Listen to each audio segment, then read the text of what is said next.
500 টাকা দিল না, সেই টাকাটা দেন। আরে ভাই আপনারা তো কোনো টাকা পয়সা দেন নাই, আসার পর থেকে নীতি কথা শুনাইতেছেন, হে তো শুধু খালি কেক খাইছে।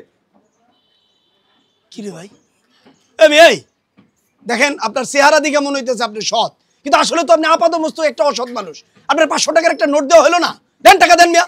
এই দেখেন আপনি কিন্তু ফাজলামি করতেছেন, মানে ফাজলামি করার সময় নেই, এখান থেকে জানেন, এখান থেকে কোনো টাকা পয়সা দেন না আপনি। আল্লাহ, সৎ মানুষের কাছ থেকে 500 টাকা খেয়ে দিতে চায়। আপনি তো আসলে একটা অসৎ মানুষ, আল্লাহ আপনার উপর গজব নাজিল করবেন। কিরে ঠিক কিনা? অবশ্যই। টাকা দিবি কিনা এটা কও, টাকা দে। আরে ভাই আপনাকে কইলাম না আপনি কোনো টাকা পয়সা দেন না, এই যে 100 টাকা দেখতেছেন এটা আমি বাড়ি থেকে নিয়ে আইছি। শোন, ভালোই ভালোই কইতাছি, তুই টাকা দে, আর নাইলে কিন্তু লোকজন টাকা তোর দোকানপাট ভাঙিয়ে বলবো।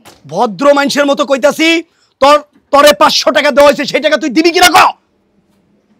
এই টাকাটা আমি গেতে লয়ে আইছি। এই টাকা, এই যে টাকা দেবে না, 500 টাকা আইছে। আরেকবার একটু যাই, টাকা পাইছি না, টাকা পাইছি না।